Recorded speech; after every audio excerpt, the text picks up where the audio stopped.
Welcome, everyone. Welcome to Speak Better English Podcast. If you're like us, you want to be incredibly well-informed, but, without spending days wading through academic papers or endless articles. Right. We take the source material you bring us, we zero in on the core insight, and we deliver that knowledge directly to you. And our mission, as always, is custom tailored. Today, we are addressing a very specific and, I think, a very high-stakes linguistic challenge. It's something faced by almost every English learner, the self-introduction. We are going to try and take the anxiety out of that really critical first conversation. Our topic today is centered entirely around the document you brought us, which is summarized perfectly by its title. How to introduce yourself confidently, most provably natural. It's a great title. It is, because it's less of a promise and more of a strategic blueprint for learning a language, really. Exactly. It immediately identifies the target audience, non-native speakers who are looking for an easier, more reliable path. And it establishes those dual goals, confidence and naturalness. Yeah. So we're diving deep into what those two goals actually mean in practical terms and how this idea of easy phrases gives you the essential tools to get there. Okay, let's unpack this then. Our mission today is to cut through all the complexity of, general English learning and just focus on distilling the deepest meaning from this one focus. We want you, the listener, to walk away with a crystal clear strategy for making your next introduction sound fluent, intentional, and relaxed. What's fascinating here is that the title itself contains the entire goal for a language learner. We aren't just summarizing facts. No. We are analyzing the objective of mastering introductions and self-introduction through, simple, memorable language for the biggest possible impact. Yeah. This is where we learn how to use preparation to defeat that linguistic anxiety. So let's begin by really elevating the importance of this. Yeah. Why is the simple act of introducing yourself? Yeah. Why is that a fundamental high-stakes topic, especially for a non-native English speaker? It seems so basic on the surface. Right, but it causes so much stress. It's because the introduction is the ultimate gatekeeper. Every professional relationship, every casual acquaintance, every single networking opportunity, it all starts right there. And if you falter or you hesitate or you use language that's just a little bit culturally awkward in those first few seconds, you're creating an uphill battle for rapport right from the start. We talk a lot about the 7-second rule, that immediate window where people form judgments about, competence and personality. Yes. For a native speaker, those 7 seconds might be about judging body language or tone. But for a learner, those same 7 seconds are dedicated to this intense linguistic negotiation inside their own head. That's the crux of the pressure. The non-native speaker is under this immense cognitive strain. They're processing the environment, they're anticipating what they need to say, recalling the right words, assembling the grammar. All at once, and they're simultaneously trying to deliver it with the right tone and timing. The slightest hiccup under that kind of pressure just feels magnified. And the stakes are absolutely real. If you're meeting a potential client or a new colleague, a hesitant, stumbling introduction can poorly unfairly. It can be interpreted as general insecurity or that you're not prepared, even if your technical expertise is, stellar. The implied necessity here is that mastering the introduction is just essential for starting any relationship successfully. It's a foundational skill. It's about managing the risk of those high-stakes moments. So you want to neutralize the language challenge. Exactly. You neutralize the linguistic challenge so you can focus entirely on the social and the professional connection. So if we strip away the language for a second, what's the core social achievement of a successful introduction? It's got to be more than just exchanging names, right? Oh, much more. A successful introduction moves the speaker from a state of total anonymity to a state of recognized, contextualized presence. It does 3 critical things almost instantaneously. Okay, like identity, purpose, and connection. Is that what you mean? Precisely. First, identity. Who are you? Your name, your affiliation. Second, purpose or context. Why are you here? Are you a guest, a colleague, a job seeker? That sets the framework. And third, and this is the most critical, emotional connection or rapport. That little spark. Establishing that initial friendliness, that tiny spark of shared human engagement. That connection piece is everything, because that's what decides whether the listener leans in or, mentally checks out. Right.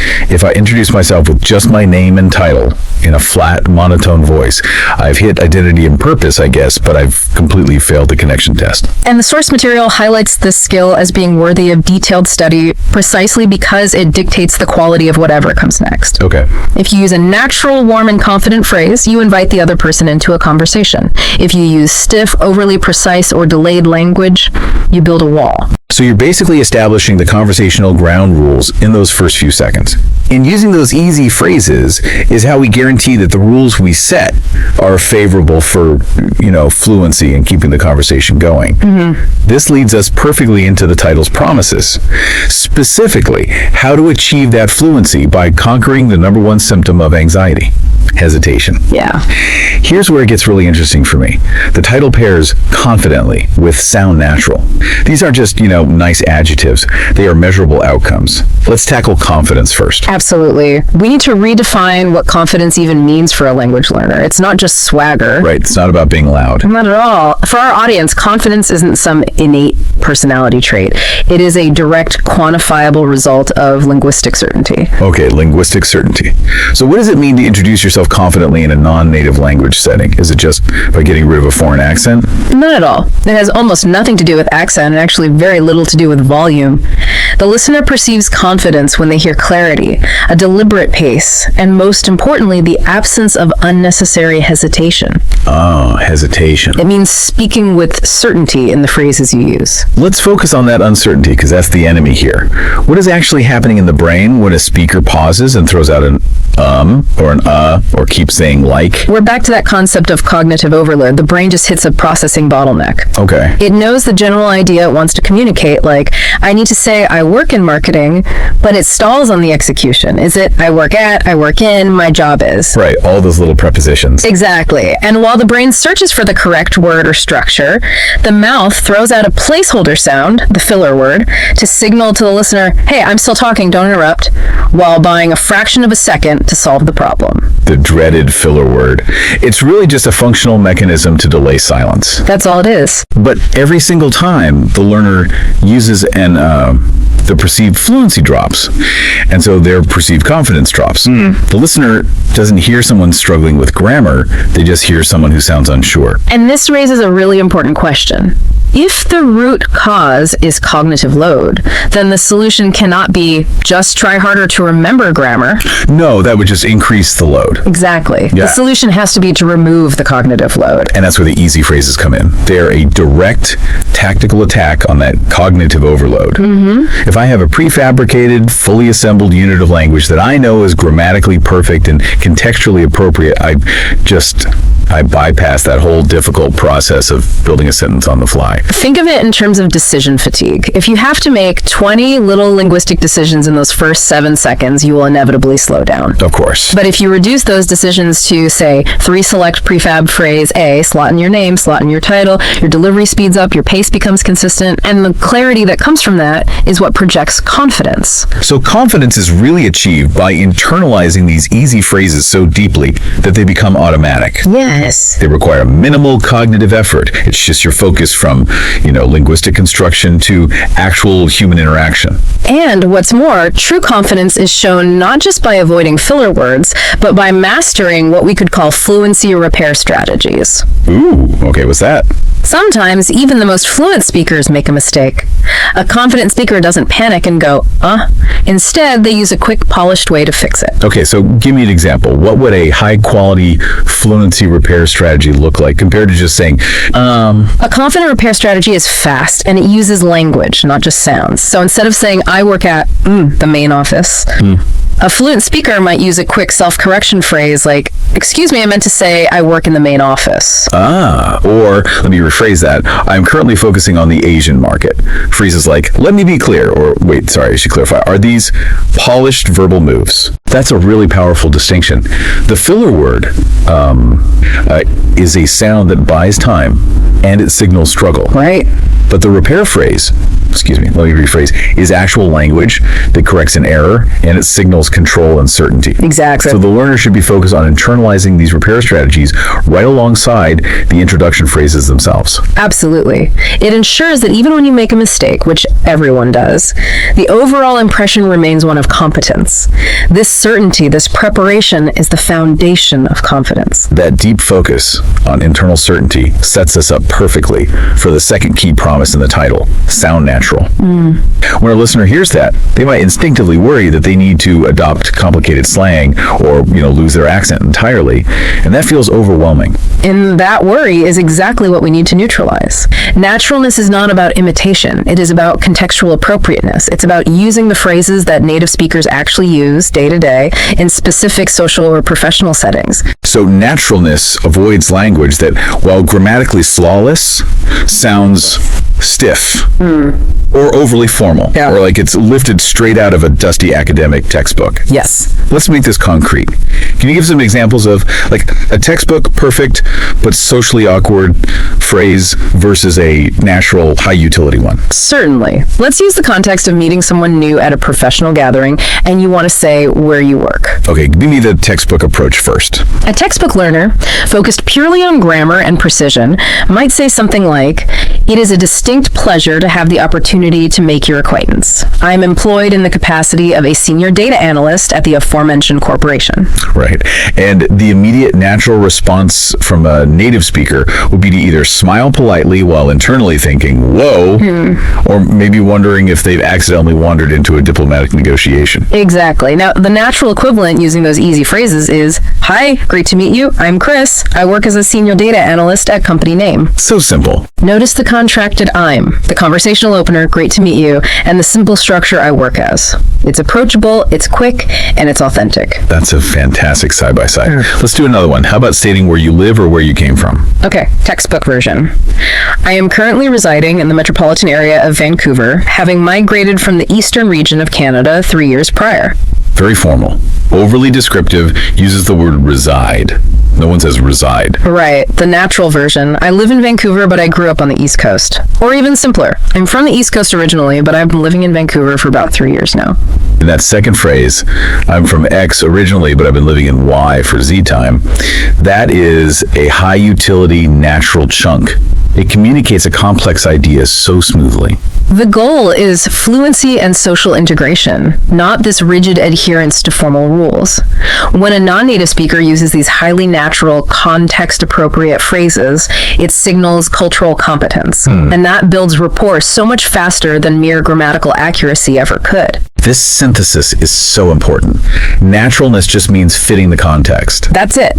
The source implies that there are phrases available that are vetted not just for being easy, but for their actual use in real-world conversation. We have to remember that language is a social tool first and a grammatical structure second. And the genius of combining the two goals, confidence and naturalness, is that they actually reinforce each other. They're a feedback loop. Right. If the phrase is easy, so it has a low cognitive load, you can deploy it confidently with no hesitation. And if that phrase is natural or socially recognizable, the listener responds positively, which in turn reinforces your internal confidence for the rest of the conversation. It truly is an efficiency model. We are targeting high return language investment. Why would you memorize obscure, stiff phrasing when you can internalize simple, authentic blocks that guarantee success in those critical moments? It dramatically lowers the barrier to entry. Let's pivot now and dissect the core mechanism that the source promises. Easy phrases. We know why they're important to deliver confidence and naturalness, but we need to define what easy actually means in practical linguistic terms for our listener who is trying to speak English without, translating in real time in their head. Easy is the key operational term here, and it does require a careful definition. It does not mean kindergarten vocabulary. Right. It means efficient, predictable, and reliable language. I think it has 3 defining characteristics. Okay. Walk us through the specifics of what makes a phrase easy. First, as we've touched on, high utility.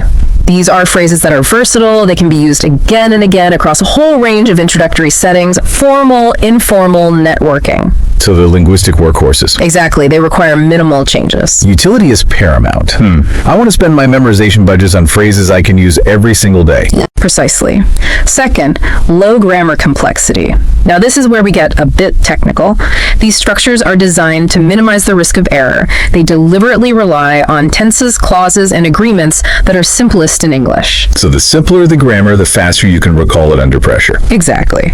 And third, memorability. They have to be short, distinct sort of rhythmic units of language chunks that are easily recalled under acute stress, not long trailing sentences. Let's delve deeper into that low grammar complexity idea, because that sounds like the safety net for the learner. It is. Which grammatical structures should a learner prioritize, and which ones should they, explicitly avoid when they're crafting their own easy phrases? I would guess that simple present is the foundation, right? Just stating facts, roles, current location. Absolutely. Simple present is king for introductions. I work as, I live in, I am responsible for. It has minimal conjugation issues, and it's very direct. The next best are simple past for background and history. I moved here in 2020. I studied engineering. And then the use of simple modal verbs for future intentions. I plan to, I hope to. These are all reliable, high-frequency structures. Now, on the flip side, what does a learner need to actively filter out? What structures are high risk when you're under pressure? High-risk structures are those that require multiple parts to agree, or that express complex relationships that might just trip up your recall. So, first and foremost, perfect tenses. Ah, okay. Saying, I've been living here for 3 years is technically correct, but that have been structure often causes hesitation compared to the simple, I moved here 3 years ago, or even, I've lived here for 3 years. The simple structures are just faster to assemble. That makes a lot of sense. The present perfect continuous demands way more mental gymnastics than the simple past. And second, passive voice. In introductions, it often leads to stiff or confusing phrasing. Instead of saying, the project was assigned to me by the senior manager, the learner should just use the active voice. My manager assigned me the project. Or even better, I'm currently running the new project. Yes, active voice is almost always quicker, clearer, and more natural in conversational English. So the rule of thumb for these easy phrases is keep your sentences short, keep your verbs simple, and always default to active voice. Exactly. This grammar proofing ensures that the mental energy you save on construction can be diverted entirely to your delivery and actually connecting with the listener. And this simple grammar allows us to practice the most effective strategy for rapid fluency, which is chunking language. This is the key antidote to all that hesitation and all those filler words. We touched on the Lego analogy earlier, having these pre-built structures rather than tiny individual bricks. Let's really break down the mechanics of chunking for our listener. Okay, so think about how native speakers talk. We rarely build sentences one at a time. Right, we don't. We string together pre-learned phrases or chunks. For example, when you ask a question, you don't formulate the grammar for an interrogative clause from scratch, you just deploy the chunk. Have you had a chance to verb? Or what are your thoughts on topic? These are just ready-made frameworks where we slot in the variable information. Exactly. And for introductions, the chunk provides that grammatical skeleton, and the speaker only needs to insert the critical personal data. So instead of trying to build I am currently working a new software product, which will inevitably lead to an somewhere. For sure. The learner internalizes the chunk. I'm focused on launching the new X software. The entire framing is already fluent. And the more times you practice deploying that chunk, the faster it becomes.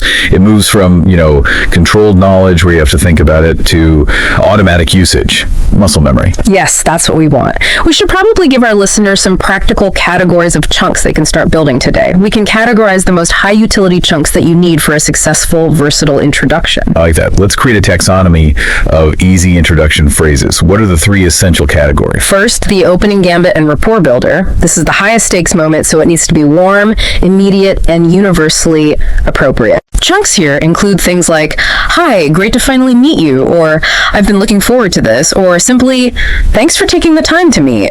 They set a friendly tone from the very first second. That handles the connection and the emotional context. What's next? Second, the identity and role chunk. This has to be quick and clear. Chunks here use those simple tenses we talked about. I'm Alex, I head up the X division, or I worked as a consultant specializing in the Y market. The key here is specificity without getting too wordy. And the third category, something to keep the conversation going. Third is the current focus or context chunk. This chunk explains why you are relevant right now or what project is dominating your attention. Got it. Chunks like, I'm currently focused on project name, or we're launching a major initiative next month, or the main reason I'm here today is to discuss topic. I love this structured approach. If a non-native speaker just has 3 pre-memorized high-utility chunks, an opening, an identity statement, and a context statement, they have guaranteed fluency for the first 30 seconds of any interaction. It's like having a script outline that they can just personalize on the fly. And that personalization is key. We have to address the concern that might come up. If everyone uses the same 5 easy phrases, won't they all sound the same? Won't that defeat the whole naturalness goal? That's a really powerful challenge. Yeah. How do we make sure these reliable chunks don't make the speaker sound robotic or, scripted? The key is personalization within the frame. The chunk is the structural grammar, the scaffolding. The content you put in is always unique. For example, the chunk is, I work as a job title specializing in area of expertise. Right. If 3 people use that chunk, they all sound fluent and natural, but their content data analyst, IT security, or marketing strategy is entirely different. So the structure provides the confidence, and the unique data you slot in ensures the authenticity. It's a dynamic fluency framework, not a static script. And we can enhance this even further with conversational anecdotes. For the learner, incorporating a very brief, high-utility anecdote into the introduction can be transformative. It just shifts the energy immediately. Oh, I like that. So instead of just saying, I'm a data analyst, you add something like, I'm a data analyst, and right now I'm spending all my time trying to teach our new AI model to stop recommending terrible 80s movies. Exactly. That's a brilliant example. The introduction isn't just about facts, it's about personality. That quick, tailored line signals humor, it establishes a common talking point AI, 80s movies, and it makes the speaker immediately memorable. All while using simple, low-complexity language. That's the beauty of it. That moves the introduction from a painful obligation to an enjoyable icebreaker. And the confidence you gain from knowing you nailed those first few phrases, that has to dramatically reduce the anxiety for the rest of the conversation. It does. I think a lot of non-native speakers feel that if they can just get past that opening hurdle, the rest will flow more easily. They are absolutely right. That initial boost of self-assuredness carries tremendous momentum. And the use of easy phrases is simply the most strategic way to guarantee that initial success. It's about leveraging preparation to achieve spontaneity. Let's talk about that preparation piece one more time before we wrap up. How should our listener move from simply knowing these chunks to really internalizing them so they defeat that cognitive overload in the moment? Practice has to be focused on rapid recall under simulated pressure. It's not enough to just write the phrases down perfectly. Right. The learner should practice them aloud, rapidly, and switch contexts. So, for example, practice introducing yourself to a CEO, then immediately practice introducing yourself to a stranger at a bar, then practice introducing yourself in a job interview. That rapid context switching forces the brain to quickly select the right chunk, which cements the connection between the social setting and the correct linguistic response. This is essentially creating the muscle memory we were talking about earlier. That's the exact mechanism. By practicing deployment, you move the phrase from the slow, deliberate part of the brain that handles grammar construction to the automatic, instantaneous fluency center. That eliminates the need for the ums and guarantees a clear, confident, and contextually appropriate start every single time. We've taken a concise title and really transformed it into a deep strategic framework for maximizing fluency and confidence. Let's bring it all home now and summarize the key strategic takeaways from this deep dive into self-introduction. Okay. First, we established that the central mission of mastering introductions isn't a minor skill. No. It is a gateway skill that determines the potential of all your future relationships. Getting those first few moments right is absolutely essential for professional and social integration. We also spent a lot of time decoding those dual goals from the source material. Confidence through preparation, meaning using reliable, pre-rehearsed language chunks to get rid of those dreadful filler words. And naturalness through appropriate phrasing that actually fits the social context, prioritizing authenticity over some kind of overly formal accuracy. And we provided the tools. Specifically, we defined easy phrases by their characteristics. High utility, low grammatical complexity, favoring simple tenses and active voice, and high memorability. These phrases are the learner's strategy for bypassing cognitive overload. And for guaranteeing a clear, confident delivery. Right. So what does this all mean for you, the listener? Well, the path to confidence in English introductions is paved with simple, high-impact phrases. They're designed to make you sound authentic and appropriate, not just accurate. You're strategically choosing language that minimizes the chances of failure and maximizes the opportunities for genuine connection, which allows you to focus on the person across from you, not on the grammar in your head. It means that the source material, even just in its title, provides a powerful directive. Be intentional about your learning. Focus your effort on internalizing these high-return language chunks. The time you spend perfecting those 3 categories of introductory phrases will pay dividends in every single interaction you have moving forward. We have provided the analysis, the structure, and the goals.